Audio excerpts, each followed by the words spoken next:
Hello students, मैं मनीष शंकर तिवारी और आप लोग देख रहे हैं e classes by Manish sir. Gandhi युग के अंतर्गत हम लोगों ने पिछले भाग में पढ़ा जालियांवाला बाग हत्याकांड, खिलाफत और असहयोग आंदोलन, और इसके बाद जब भारत में सर जॉन साइमन के नेतृत्व में साइमन कमीशन आया तो हम भारतीयों ने किस तरह से उसका विरोध किया, जिनके विरोध में लाला लाजपत राय शहादत को प्राप्त हुए। गांधी जी के नेतृत्व में आंदोलन रुकने वाला नहीं था। उन्होंने भारत की आज़ादी का संकल्प ले चुके थे और उन्होंने अपने आंदोलनों की श्रृंखला में फिर से एक नया आंदोलन आरंभ करने की ठान ली। चलिए आज हम पढ़ते हैं गांधी के नेतृत्व में हुए सविनय अवज्ञा आंदोलन के बारे में।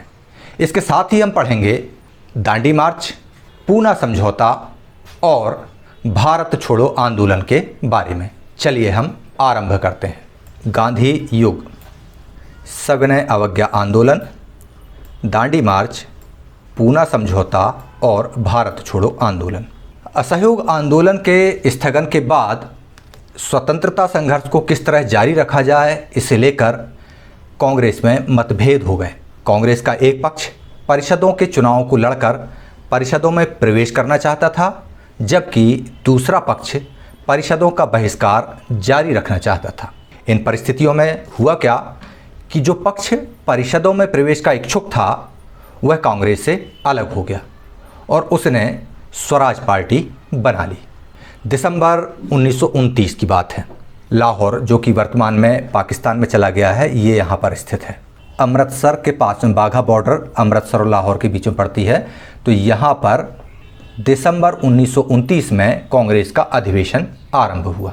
इसके अध्यक्ष बनाए गए पंडित जवाहरलाल नेहरू और उन्होंने घोषित किया कि हमारे सामने एक ही ध्येय है और वह है पूर्ण स्वाधीनता का, इससे कम कुछ भी नहीं। इस अधिवेशन में कांग्रेस ने पूर्ण स्वाधीनता के प्रस्ताव को स्वीकार भी कर लिया। आप लोग याद कीजिए, उदारवादी कांग्रेसियों के द्वारा अपनी बैठकों में स्वराज शब्द बोलने से डर लगता था। स्वराज शब्द बोलने से जो लोग कतराते थे, उसी कांग्रेस ने समय बदलने के साथ में न केवल स्वराज बल्कि पूर्ण स्वाधीनता के प्रस्ताव को स्वीकार कर लिया। 31 दिसंबर 1929 कांग्रेस के अध्यक्ष ने अर्धरात्रि में रावी नदी के तट पर विशाल जनसमूह के समक्ष पूर्ण स्वाधीनता का ध्वज फहरा दिया। कांग्रेस ने 26 जनवरी 1930 को पूर्ण स्वाधीनता दिवस मनाए जाने का निर्णय ले लिया। सारे देश में स्वाधीनता दिवस उत्साहपूर्वक मनाया गया। ये 26 जनवरी 1930 में रावी नदी के तट पर पूर्ण स्वाधीनता का संकल्प लेते हुए जो ध्वज फहराया गया था, उस 26 जनवरी तिथि को अमर करने के लिए भारत का संविधान भी 26 जनवरी 1950 को लागू किया गया। कांग्रेस कार्य समिति को सविनय अवज्ञा आंदोलन आरंभ करने की स्वीकृति दे दी गई। वायसराय लॉर्ड इरविन ने लाहौर अधिवेशन के पूर्ण स्वाधीनता प्रस्ताव को मानने से इनकार कर दिया, परंतु गांधी जी को अभी भी समझौते की उम्मीद थी। 30 जनवरी 1930 को उन्होंने लॉर्ड इरविन के समक्ष 11 मांगें प्रस्तुत की और गांधी ने यह भी घोषित कर दिया कि यदि ये मांगें स्वीकार नहीं की गईं तो सविनय अवज्ञा आंदोलन आरंभ कर दिया जाएगा। गांधी जी चाहते थे कि सरकार विनिमय की दर घटाए, भू राजस्व कम करे और पूर्ण नशाबंदी लागू करे, बंदूकों को रखने का लाइसेंस दिया जाए, नमक कर समाप्त हो, हिंसा से दूर रहने वाले जो राजनीतिक बंदी थे उनको छोड़ा जाए, गुप्तचर विभाग पर नियंत्रण स्थापित हो, सैनिक व्यय में 50% की कमी हो, कपड़ों का आयात कम किया जाए। ये सारी मांगें गांधी जी ने लॉर्ड इरविन के समक्ष रखीं, लेकिन वायसराय लॉर्ड इरविन ने इन मांगों को अस्वीकार कर दिया, जैसा कि उम्मीद थी। अतः गांधी जी ने अपनी योजना के अनुसार सविनय अवज्ञा आंदोलन आरंभ कर दिया। गांधी जी ने नमक कानून तोड़कर सविनय अवज्ञा आंदोलन आरंभ करने का निश्चय कर लिया। 12 मार्च 1930 की बात है। गांधी जी अपने साथियों के साथ साबरमती आश्रम से दूर 200 मील दांडी यात्रा के लिए निकल पड़े। यात्रा के मार्ग पर लोगों ने जगह जगह उनका स्वागत किया और 5 अप्रैल को यह यात्रा दांडी पहुंच गई और 6 अप्रैल को गांधी जी और उनके साथियों ने नमक कानून तोड़कर सविनय अवज्ञा आंदोलन आरंभ कर दिया। गांधी जी द्वारा नमक कानून को तोड़ते ही देश में अलग अलग जगहों पर कानूनों की अवज्ञा की जाने लगी। अनेक स्थानों पर नमक कानून तोड़ा गया। मुंबई और कोलकाता जैसे अनेक स्थानों पर हड़तालें हुईं। परिषदों में जो भारतीय परिषदों के सदस्य बन गए थे उन्होंने परिषदों से त्यागपत्र दे दिया। सरकारी नौकरी में जो भारतीय थे उन्होंने अपनी नौकरियों से इस्तीफा दे दिया। विद्यार्थियों ने सरकारी स्कूलों में पढ़ना बंद कर दिया। आपको बता दूं, तब सरकार अंग्रेज़ों की थी, इसलिए सरकारी स्कूलों में पढ़ना बंद कर दिया गया।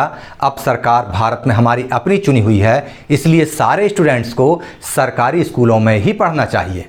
स्त्रियों ने भी शराब की दुकानों पर धरने दिए। विदेशी वस्त्रों की जो दुकानें थी उनको बंद करने के लिए उन दुकानों पर धरना प्रदर्शन किया गया और इस तरह से सविनय अवज्ञा आंदोलन को आगे बढ़ाया गया। गुजरात में धरसाना नाम की एक जगह है, वहाँ के नमक कारखाने में 2500 लोगों ने भाग लिया। पेशावर में खान अब्दुल गफ्फार खान के नेतृत्व में लाल कुर्ती के नाम से प्रसिद्ध स्वयंसेवकों ने आंदोलन में सक्रिय भूमिका निभाई। मई 1930 को सरकार ने गांधी जी को बंदी बना लिया और पुणे की यरवदा जेल में भेज दिया।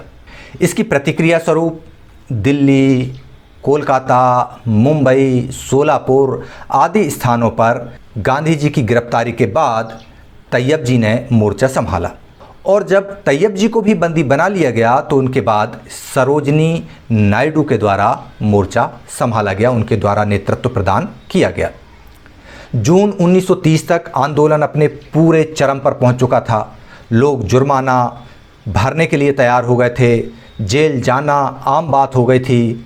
अंग्रेज़ों ने भी खद्दर पहनना, मतलब जो खादी के कपड़े थे उनको पहनना और गांधी टोपी लगाना अपराध घोषित कर दिया और सरकार ने कांग्रेस को भी गैर कानूनी संगठन घोषित कर दिया। इसी बीच सन 1930 में लंदन में गोलमेज सम्मेलन हुआ जिसमें यह महसूस हुआ कि यदि समस्याओं का समाधान करना है तो कांग्रेस को विश्वास में लेना ही होगा। इन्हीं परिस्थितियों में सरकार ने गांधी जी को 26 जनवरी 1931 को जेल से रिहा कर दिया और जेल से रिहा होने के बाद वायसराय लॉर्ड इरविन और गांधी जी की आपस में बैठक हुई जिसे हम गांधी इरविन समझौता के नाम से भी जानते हैं। 5 मार्च 1931 को गांधी इरविन समझौता अपने यथार्थ में सामने आया। समझौते के अंतर्गत यह तय हुआ था कि ऐसे बंदी जिनके ऊपर कोई राजनीतिक मुकदमे नहीं हैं, जिनके खिलाफ में किसी तरह की हिंसात्मक गतिविधियों में शामिल होने के कोई साक्ष्य नहीं हैं, उनको रिहा कर दिया जाएगा और व्यक्तिगत रूप से उपयोग के लिए नमक बनाने की अनुमति दी जाएगी तथा शराब दुकानों के सामने जो स्त्रियां धरना दे रही थीं उनको शांतिपूर्ण धरना देने की अनुमति ब्रिटिश सरकार के द्वारा प्रदान कर दी जाएगी। जब गांधी जी पूना में थे तो एक सांप्रदायिक पंचाट जारी हुआ था। चलिए हम चर्चा करते हैं महात्मा गांधी के आमरण अनशन और पूना समझौता को लेकर।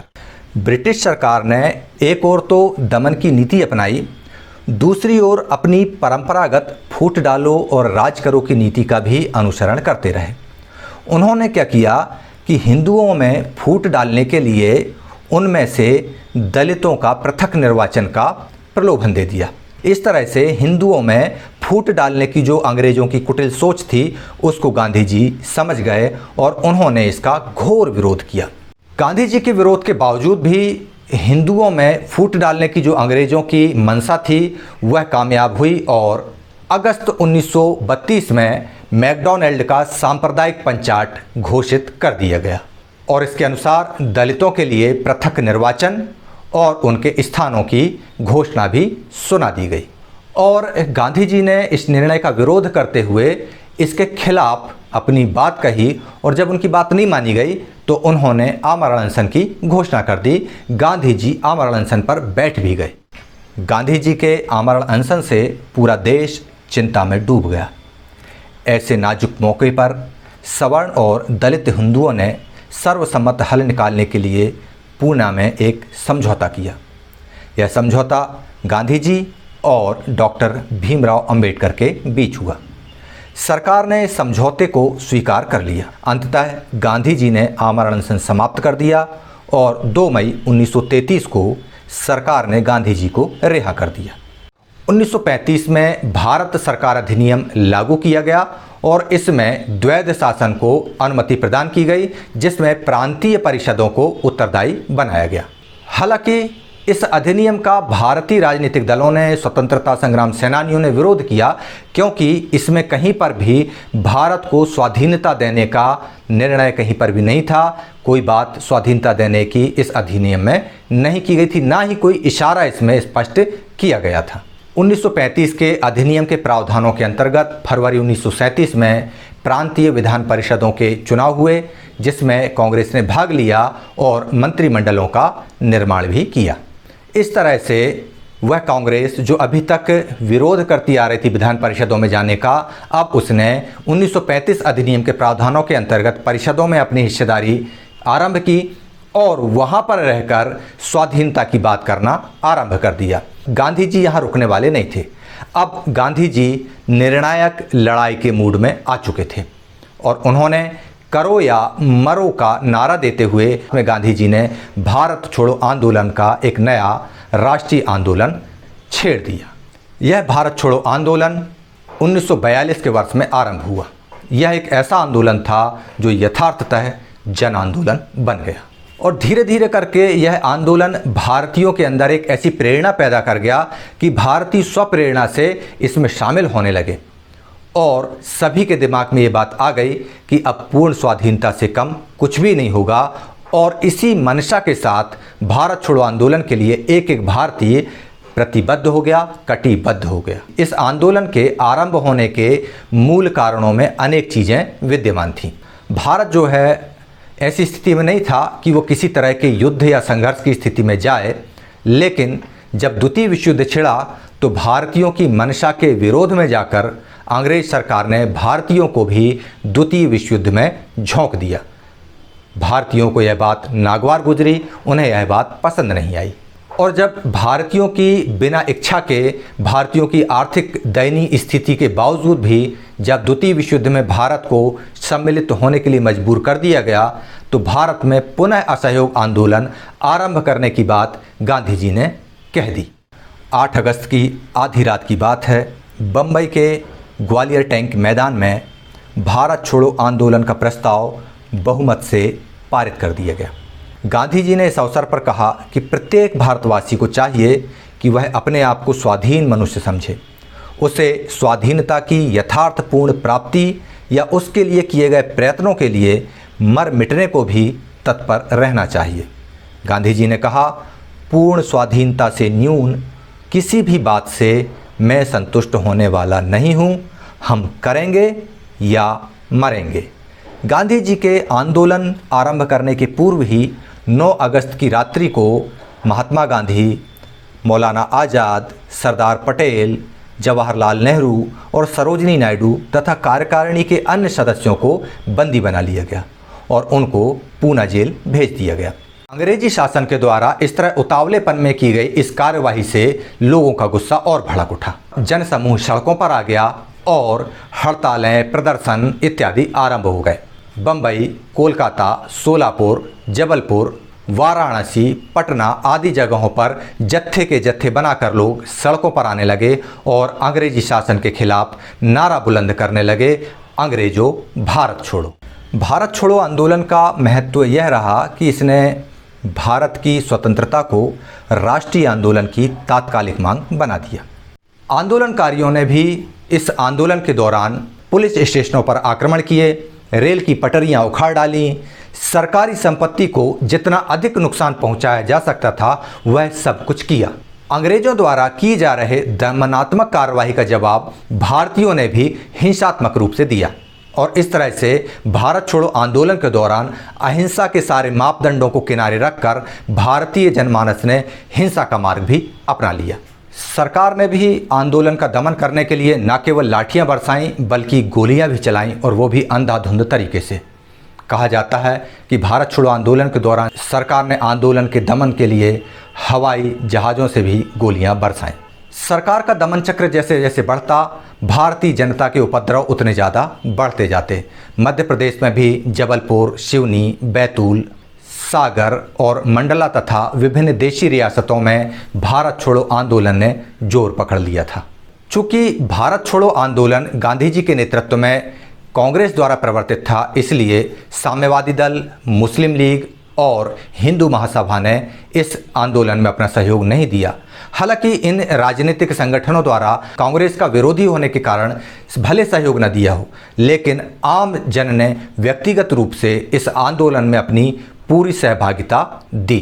अपनी दमनात्मक कार्यवाही से 1942 का भारत छोड़ो आंदोलन भले अंग्रेजों ने जीत लिया हो, भले भारतीयों ने इसमें असफलता का मुंह देखा हो, लेकिन इस आंदोलन से ब्रिटिश सरकार को यह स्पष्ट संदेश हो गया कि अब भारतीय पूर्ण स्वतंत्रता, पूर्ण स्वाधीनता से कम किसी भी बात पर संतुष्ट होने वाले नहीं हैं। इस आंदोलन के बाद ही विश्व जनमत इंग्लैंड के खिलाफ जाने लगा। इंग्लैंड के ऊपर दबाव पड़ने लगा कि अब वह भारत को अपनी औपनिवेशिक दासता से मुक्त कर उसे पूर्ण स्वाधीनता प्रदान कर दे। इस तरह से गांधी जी के नेतृत्व में भारत में जो राष्ट्रीय आंदोलन था 1885 में कांग्रेस की स्थापना के साथ आरंभ हुआ था, वह धीरे धीरे करके स्वतंत्रता की तरफ बढ़ने लगा। हालांकि हम इस बात से इनकार नहीं कर सकते कि राष्ट्रवादी आंदोलनों में जितना योगदान उदारवादियों का, जितना योगदान उग्र राष्ट्रवादियों का था, उतना ही बिना किसी स्वार्थ के अपना सर्वस्व बलिदान कर देने वाले युवकों का भी माना जाता है। इसी क्रांतिकारी राष्ट्रीयता के लिए हम अगले वीडियो में जानेंगे कि किस तरह से क्रांतिकारी राष्ट्रवादी युवकों के द्वारा अहिंसा के सिद्धांतों को पीछे छोड़कर हिंसा का सिद्धांत अपनाते हुए देश की आज़ादी में अपना योगदान दिया गया। तब तक आप लोग देखते रहिए ई क्लासेस बाय मनीष सर और स्क्रीन पर दिखाए जा रहे इन प्रश्नों को हल करते रहिए। मुझे इजाज़त दीजिए। जय हिंद।